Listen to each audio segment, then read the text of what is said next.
Salutations, people! Welcome to Page 3 Killers, Murders That Went Unnoticed, a podcast where we dive into the murder cases that went unnoticed by our nation's newspapers. Hi, Shay. Hi, John. Hello, everyone. Hi, guys. Welcome back. And welcome to Page 3 Killers, Murders That Went Unnoticed, Season 2. I'm pretty sure it's not episode 37. It's probably 38. Yeah, I forgot to change it. Sorry. There you go. Season 2, episode 38. Yes. And welcome back for another riveting episode of Page 3 Killers. So we're gonna leave America for a little bit. We're gonna do a case over in Scotland. Yeah. Why are you looking at me like that? No, I was just waiting for you to say something. No, I didn't say nothing. I know, you don't usually say anything. I don't think I have anything for you to read in this episode. Fantastic. That's my favorite episodes. So this week, we're going to talk about the House of Blood murders, which was a pretty fucked up case. I'm just going to say that. Like, it was fucked up when I read about it, fucked up when I listened to stuff about it. Just, it's really messed up. And it just sucks, this case. But wait until we get into it, and we'll talk about it, guys. It's crazy. Drugs will make you do terrible things. Or alcohol and drugs will make you do terrible things. That's all I'm going to say. All right. So before we get into our case, let's give a shout out to our patrons. A huge thank you to Christy Bryson, Chelsea Hargrett, and Stacey Fragale. Thank you guys for donating on Patreon. We appreciate your guys' support. If you guys out there want to support us here on the podcast and, you know, help us make things better, maybe help us get somebody that can edit this stuff for us, that would be great. So if you guys want to support the podcast, you guys can hit us up on Patreon for as little as $1 a month.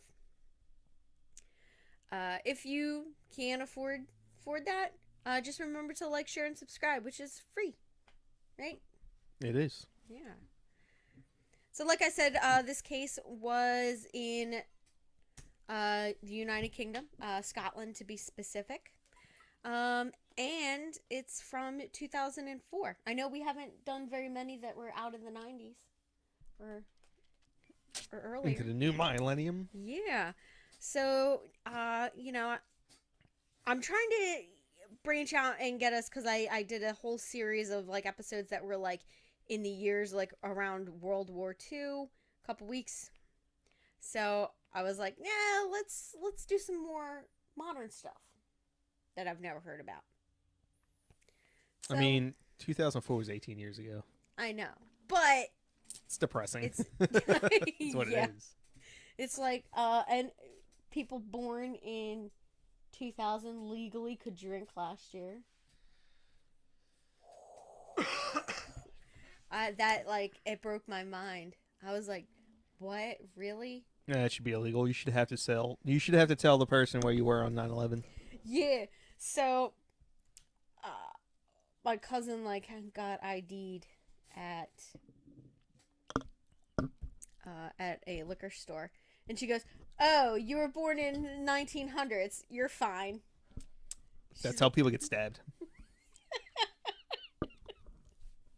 Yeah, so she was just like, oh. She's like, yeah, no, it's like, you know, we have to just check IDs for anyone born after 2000. And now it's like, yeah. So let's roll into our news. So we're going to start off 2004, and we're going to go right to July. So July 6th, we have the Queen unveils a memorial fountain to Diana, Princess of Wales, in London. Well, I mean, if she killed her, you had to cover it up with a nice memorial. She did not kill her. How many photographs do you think were taken of it? A ton. Yeah, and how many has anyone seen? Why would anybody want to see that? It's rude. I'm just saying. Probably 1 million photographs of this car crash, and no one's ever seen it. Like, how bad do you think the paparazzi people have to feel about that? What, for hiding, covering up the murder of Princess Diana? John, that's not even real, all right? Not again! It was not. That's a conspiracy. Not true. I'm pretty sure it's not true. The queen was like, snap my fingers, snap her neck. No, she would never do that. She would never say that. That is absolutely ridiculous. Of course she wouldn't say that. She's above that. It was understood. No. Okay, so we're going to move on from the conspiracy of Princess Diana's death and just move to our next topic. All right, babe? All right, so on the 14th of July, we have the Butler Inquiry releases its report mildly criticizing the government for their use of intelligence related to the weapons of mass destruction in Iraq. Yeah. Mildly criticizing. Mildly criticizing. I mean, here we would just like majorly criticize the government. Because they lied about it. I know. Well, governments do that. I feel that they get away with a lot of stuff, and then they just cover it up with national security. That's what they do. It's right. They break more laws than anyone else in the world. Is governments, right? I mean, cartel level breaking of laws. Yeah. Governments are merely band of thieves at writ large. Yep.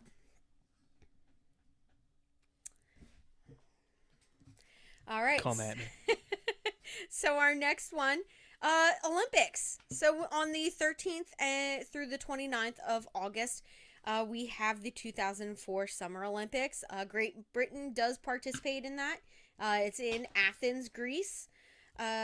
They win a total of 9 gold medals, 9 silver, and 12 bronze medals. And then...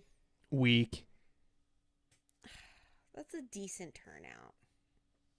Like... What? And you're like playing with things. I just... Yeah. So the next thing is September 13th. A Fathers for Justice campaigner dressed as Batman breaches the security at Buckingham Palace. I remember hearing about this. I remember this. What's Fathers for Justice? I'm not exactly sure what... It's obviously like a campaign group. Who's justice? What kind of justice? I'm assuming that what? It's... This is what happens when you hide my iPad on me. I can't look it up. Well, that's not... You should have had your phone. But, there we go.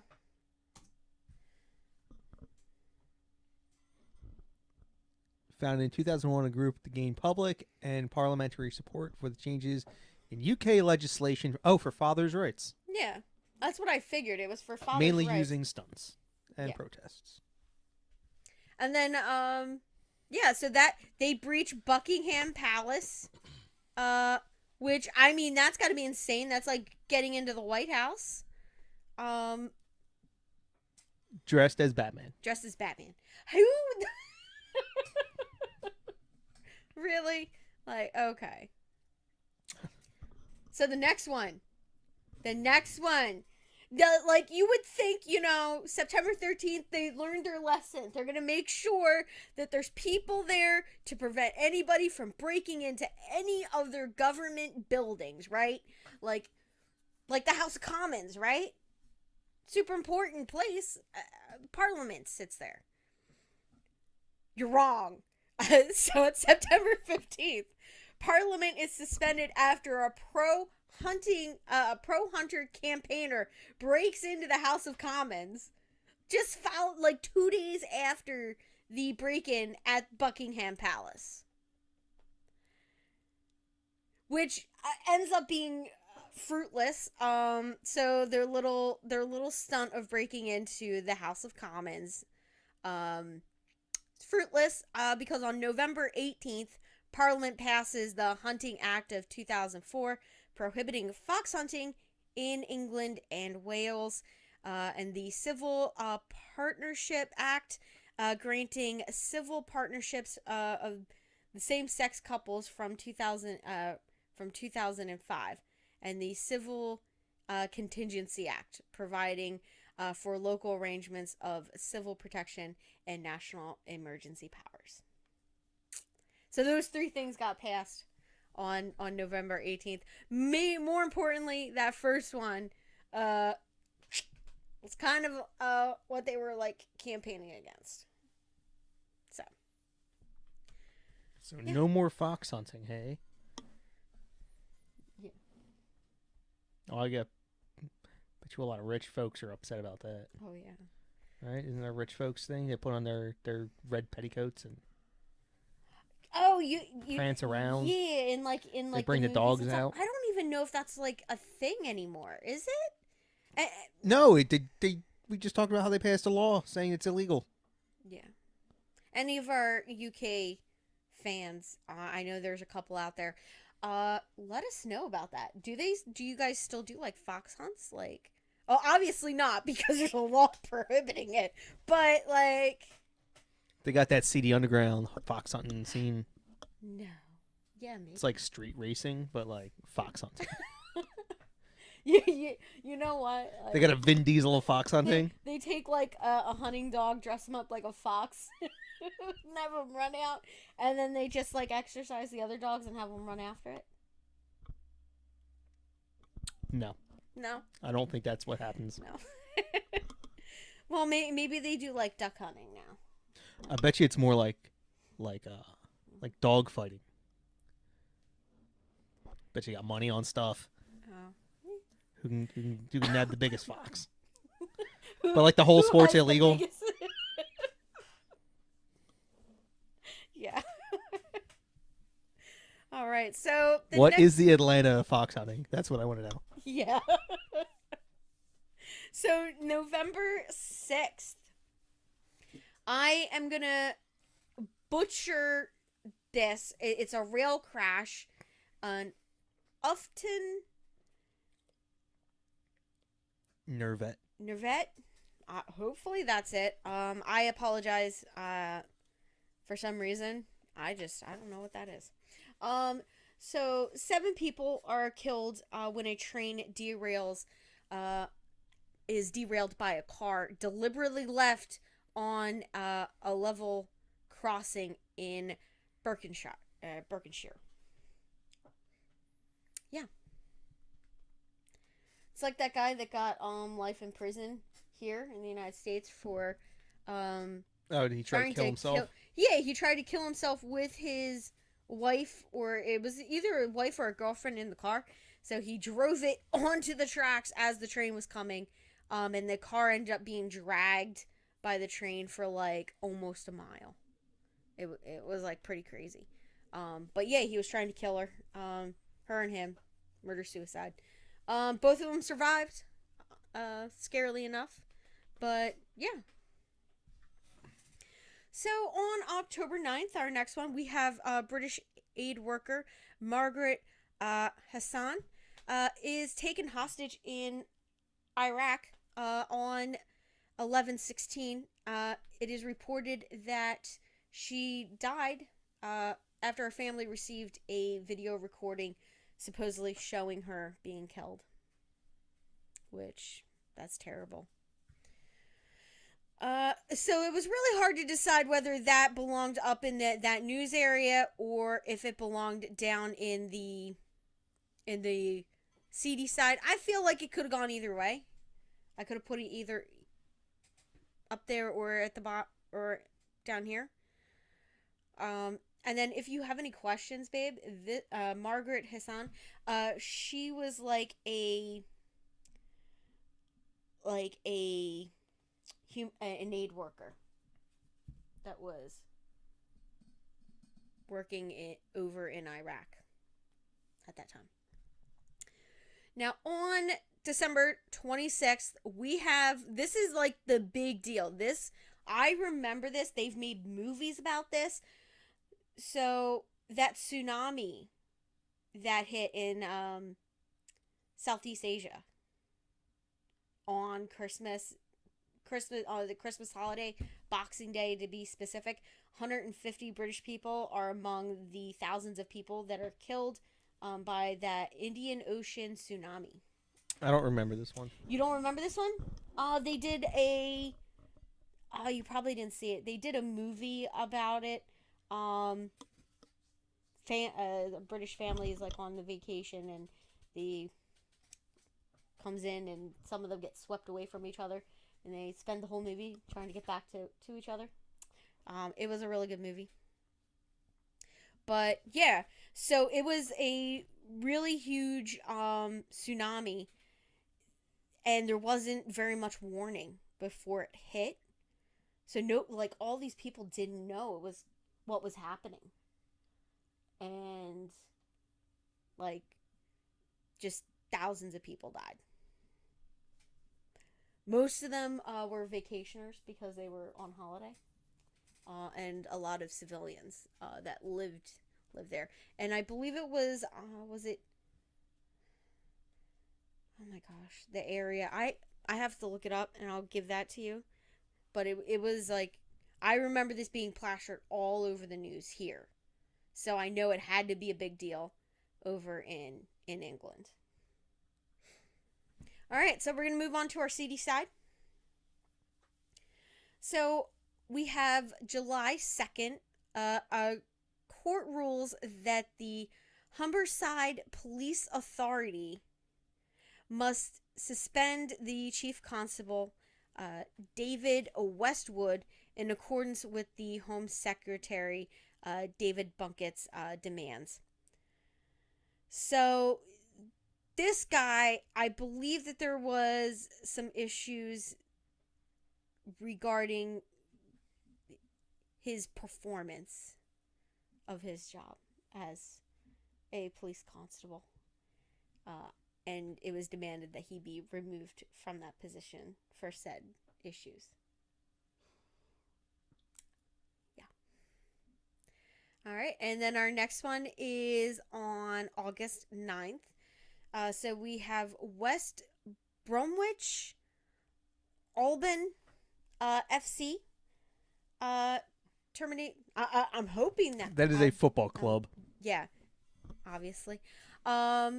Terminate the contract of striker Lee Hughes, as he is sentenced to 6 years in prison after being found guilty of causing death by dangerous driving, having killed a 56-year-old man in a collision near Coventry on November 22nd of 2003. That basically means he was going way too fast. Yeah. When he crashed. Mm-hmm. So, following that, on October 7th, we have British hostage Ken Begley. I think it's Begley. Bigley. Of Liverpool is beheaded by militants in Iraq. That one was just like, I actually remember seeing like clips of that. I don't know which one. I can't watch them. Yeah. I did not see the end part, but I did see like the first part of that video. Did not want to see the second part. On December 2nd, David Bieber. Any relation to Justin? I don't think so. A 38-year-old former United States Marine is found guilty of murdering PC Ian Broadhurst in Leeds on Boxing Day of the previous year. He is sentenced to life in prison, and the trial judge recommends that he should never be released from prison. After his conviction, It is revealed that Bieber was wanted in connection with a 1995 murder in Florida. And it was also revealed that he had entered the UK by using an alias of Nathan Wayne Coleman, who was discovered to be a child that had died in infancy in 1968. Yeah. Super interesting case. I've never even heard of that one. Maybe we should do it. Yeah, I'm going to look it up. Because it seems really interesting. Not only do we have, like, aliases, but we also have a murder here. And so, I'll look it up. Maybe we'll do some investigating on it. Or will we? Yeah. Hey, how about you read the last one, just so that they can hear you? Northern bank robbery. A gang of thieves steal £2.5 million worth of currency from Northern Bank's Dungal Square West headquarters in Belfast. One of the largest bank robberies in British history. No one is ever found directly responsible. Yeah. I believe there is a podcast I listen to called Unresolved. I'm wondering if the one that he did was about this bank robbery. I'm not sure, though. I'll have to check. But it was like a really interesting, like, 2-part series that he did. All right, so now we're going to get into our topic. About time. Murder. Let's talk about it. So Edith McAlinden is a Scottish murderer who, along with her 17-year-old son, John McAlinden, and his 16-year-old friend, Jamie Gray, are involved in a triple murder in a flat, which ends up being dubbed the House of Blood in Crosshill, Glasgow, Scotland, on October 17th, 2004. And do you know why I picked this one specifically for this? Yeah, so I picked this specific episode because this will drop on the same week that it happened. So it'll be 2 days after the anniversary is when this will drop. So, yeah. And it was really interesting. It was October, since we're getting ready to go into Halloween next couple weeks. So, figured, right before our Halloween special, do some Halloween cases. Well, some October cases, anyway. All right. So, Edith is a convicted thief, prostitute, and basically a homeless drifter. She's a hobo. That's what they like to call them over in Britain, hobos. Yeah, I mean, it's got kind of a different meaning than here in the States. Yeah, because a hobo is somebody that rides trains and, like, camps near them, like, and that's how they get around. So, I mean, here you would just be a homeless person. If you were a hobo, it means you, like, ride the rail lines. But is it even possible to ride those trains? Like, how would you do it? I just, with the invention of locks, I mean, wouldn't they just lock all the cars?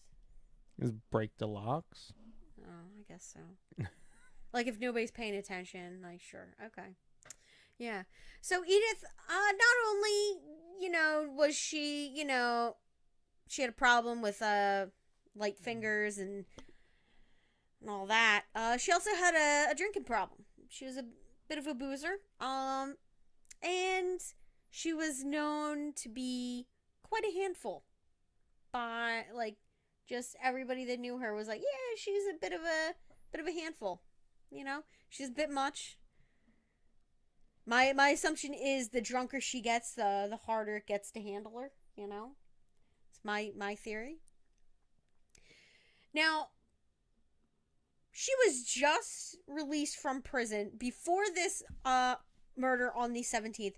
She was literally just released from prison on October 16th of 2004.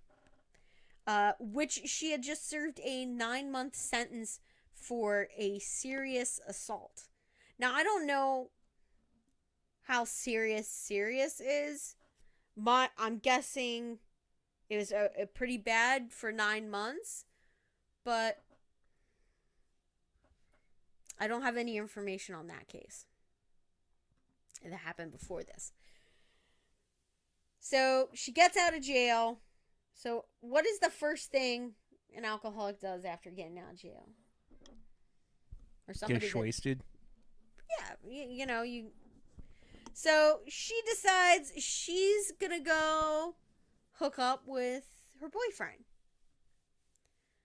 So she visits the top floor flat on Dixon Ave in Crosshill, where her boyfriend, 42-year-old David Gillespie. Yeah, that's it. That where he lived. Now, David lived there with a couple of other tenants.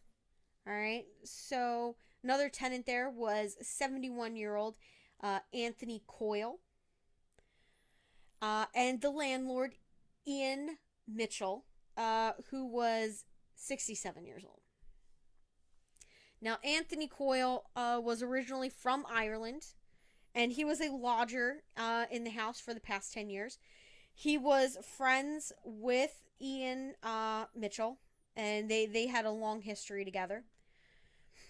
Now, 6 months before his untimely death, he had just retired from his job as a laborer. So that's somebody who's typically in construction. Now, Ian Mitchell was a retired joiner, which is basically a carpenter. And he owned that flat. It was like he owned it. It was like his family home and all that, where he raised his children and all that. And Edith referred to Ian Mitchell, as Pops. So that was like sort of like the little nickname she had for him. Now, so she shows up there and they're all just chilling out, drinking together, just having a good time. And an argument erupts between Edith and David and everybody else during this drinking session, which prompts her to stab David's thighs repeatedly with a knife. Now, the argument was apparently over who was going to pay for the next round of drinks. Now, she didn't have any money. Obviously, she just got out of prison literally on the 16th, which, you know, isn't much time to get a job to get some cash, I guess. So, yeah. And you think that's where it would end, right? You know, you accidentally stab somebody that you care about, and they're dying, and what do you do? What do you mean? Yeah. So one of the stab wounds to his leg severed his femoral vein in one thigh. And so basically he bled to death. So instead of calling for the police or an ambulance, she calls her son for help. So my first thought was like, why? Like, is he a doctor? Like, it seems like a terrible idea. Like, so John and his friend Jamie Gray take a taxi to the apartment, to the flat, Uh, and then there's an issue. They don't have any money to pay for the taxi. So now Ian Mitchell, Anthony Coyle, and Edith are downstairs with John and Jamie Gray. Meanwhile, David is dying upstairs in the apartment. So, and they're arguing over who's going to pay for this taxi. So, Edith is able to persuade landlord Ian Mitchell to pay for the taxi fare. So Ian agrees to do so, mistakenly believing that her son and his friend had just arrived to help David, you know? Now when they get upstairs, he's not alive anymore, you know? While they were downstairs, he bled to death. Now, when John realizes that, you know, David's dead, he realizes that there are witnesses to the altercation. So he goes out, grabs a knife from, like, the kitchen, and stabs Ian Mitchell basically to death. He stabs him several times and then kicks him in the head several times once he's on the ground. Now, the autopsy determined that the beating caused Ian's brain to bleed heavily. I mean, they had just spent most of the day drinking at this point, so that probably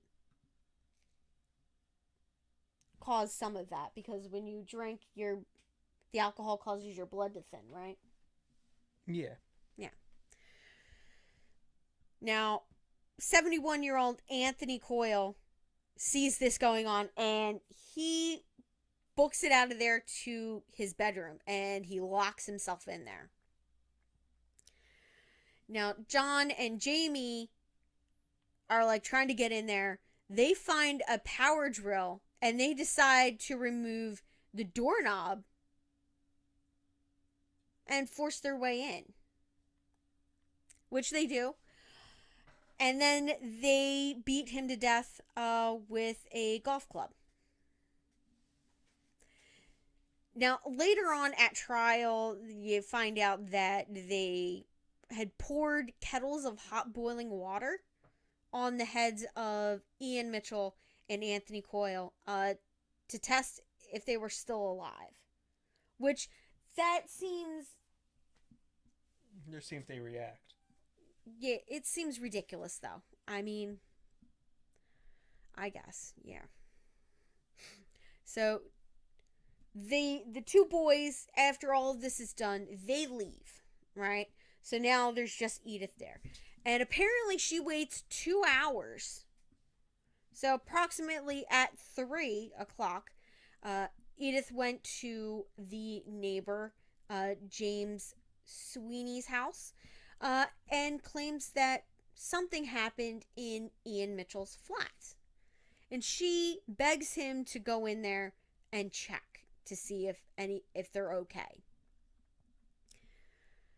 So James Sweeney goes into the flat, and once he saw the state of the hallway, he called emergency services on his cell phone, on his mobile phone. Now, he later revealed to local reporters that the walls and floors were covered with blood, which earned it the nickname of the House of Blood. So that's where the nickname came from for this case. Now, apparently even the experienced cops and paramedics found that scene very difficult to be in. Now, in the middle of all of this, Edith has sat down and is now, like, cradling David in her arms, and apparently she was, like, wailing and, like, shouting stuff like, wake up, don't leave me, that kind of stuff, like, after she just murdered him. Okay. Now, the bodies of Ian Mitchell and Anthony Coyle are slashed and battered and uh, almost mashed, which I'm like, what the hell did they do? Like after that, like it just, like I said, it's terrifying and disgusting. And the cops are like looking at this and they're like, Edith is being kind of weird, and just they're not really believing what she says. And they're looking at this crime scene and they're like, it had to have been more than one person. Like she could not have done this on her own. Like the apartment is in disarray. It's a mess. And they're like, one person couldn't do this by themselves.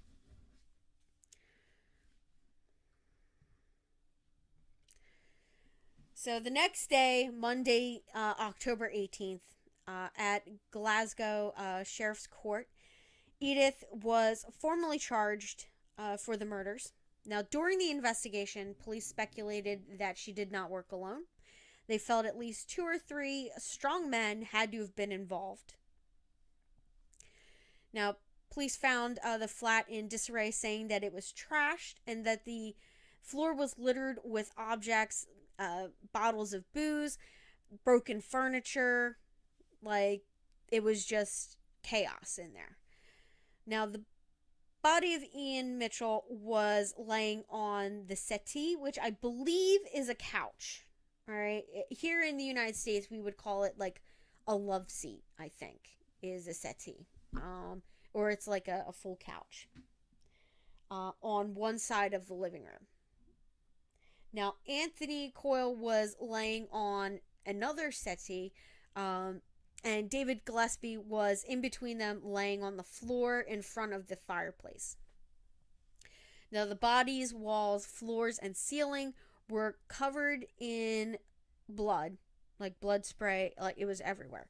The walls apparently ran blood red, and around the room lay what they called basically bloody murder weapons. So there was a hammer, a golf club, a baseball bat, lumps of like pieces of wood, and the electric drill, and they were all like covered, smeared with blood. Now, on the golf club, they did find tufts of hair.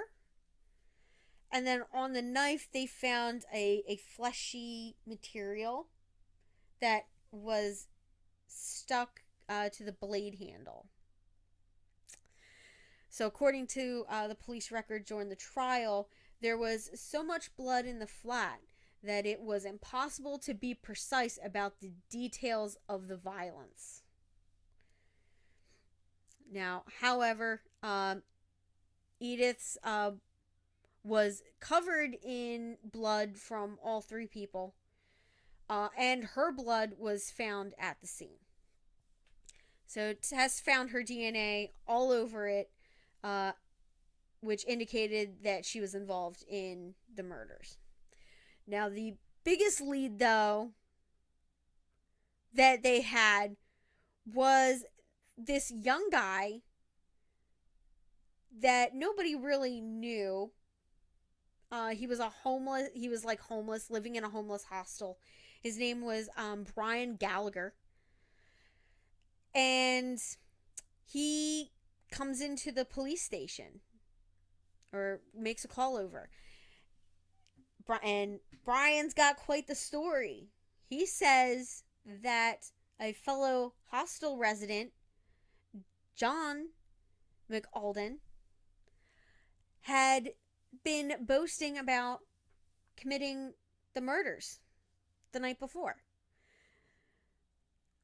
So he says that John told him that he stabbed a guy in the legs.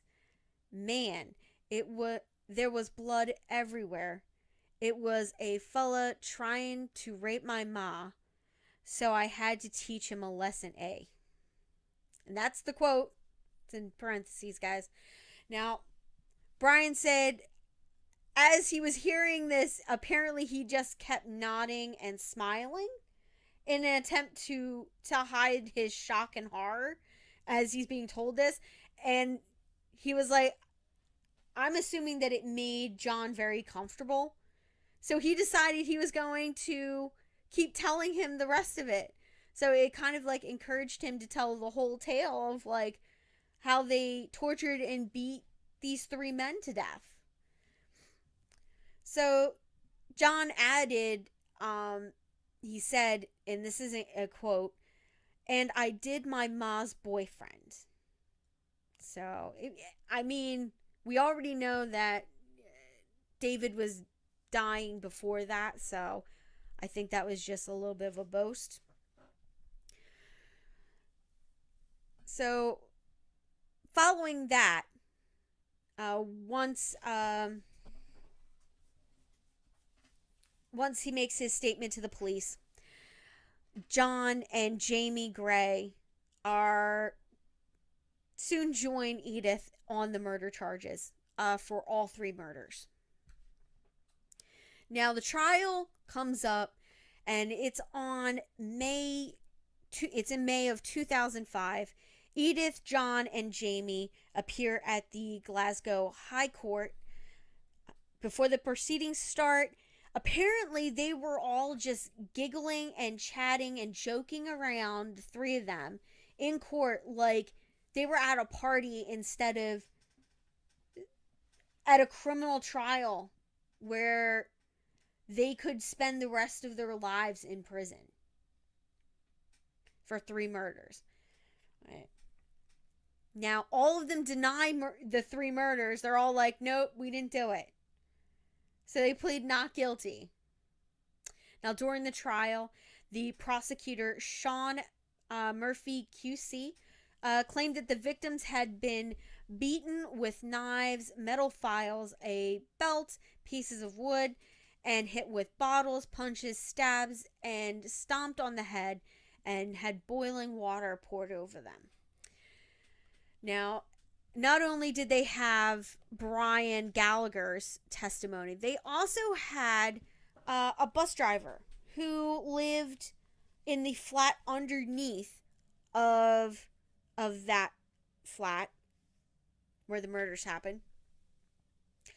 And that witness said that on the night she had heard noises like thunder and the ceiling shook just hours before all three men were found dead in the flat above her. Now, at the trial, as the trial proceeded, I guess the defense got a little nervous because it most definitely was not going their way. So they decide they're going to change their plea. So the accused would all plead guilty to murder, but for only one murder each, which was a ploy to reduce the level of punishment that they would each receive. So they each pled guilty to one murder. And I lost my place. There we go.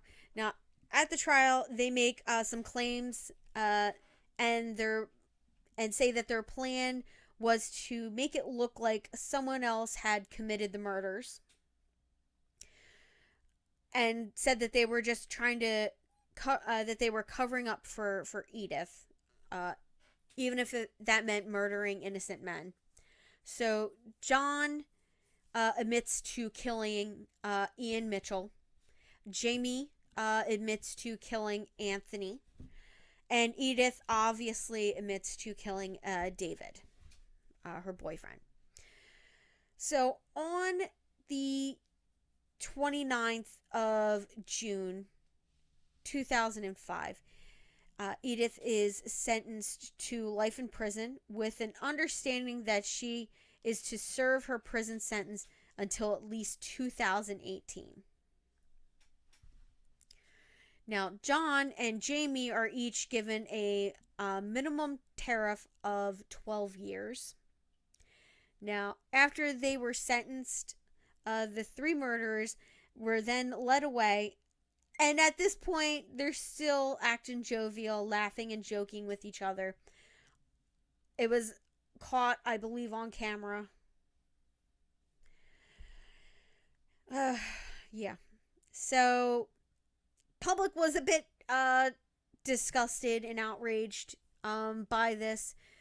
And unfortunately for Edith, so were some of the prisoners at Cornton Vale, which I believe is where she's housed.